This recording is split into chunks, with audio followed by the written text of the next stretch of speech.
avec vous après-midi.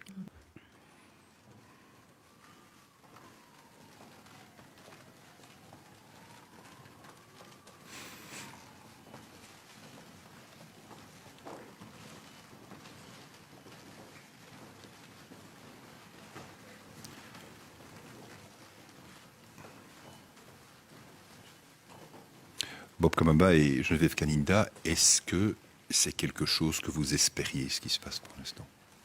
Je dois avouer que je ne l'espérais pas.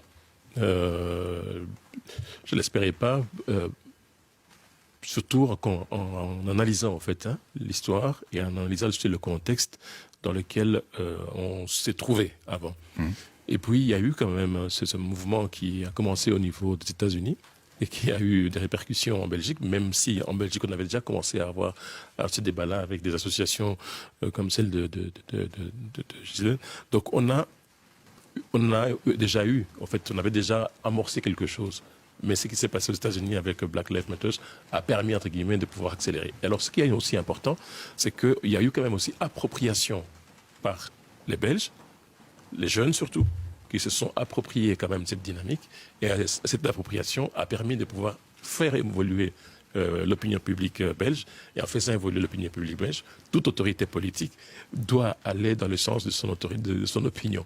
Et donc je voyais mal, avec une opinion à tel niveau, que le gouvernement belge reste silencieux sur cette histoire, que la famille royale ne reste aussi silencieuse par rapport à sa propre histoire avec l'État indépendant du Congo et aussi avec le Congo. Et donc, mais je ne l'espérais pas, mais bon, c'est arrivé et c'est une bonne chose de mon point de vue, aussi bien pour la Belgique, mais aussi pour le Congo. François, si vous me permettez cette question, voir un cercueil avec un portrait de Lumumba posé dessus, ça rend les choses concrètes, enfin.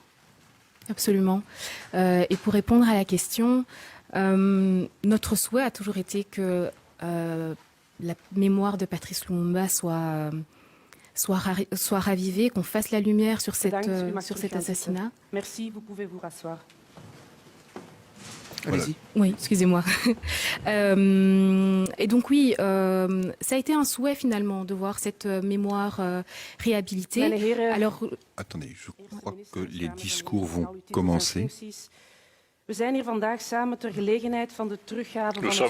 rassemblés ici à l'occasion de la restitution de la dépouille de Patrice Emery Lumumba à sa famille. Monsieur le Premier ministre, Mesdames et Messieurs, en vos titres et qualités, nous sommes rassemblés ici pour la restitution de la dépouille de Patrice Emery Lumumba à sa famille et à la République démocratique du Congo.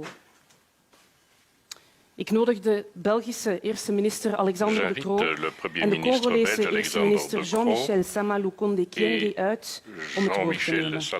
J'invite maintenant le Premier ministre belge Alexander De Croo et le Premier ministre congolais Jean-Michel Sama Lukonde Kyenge à prendre la parole.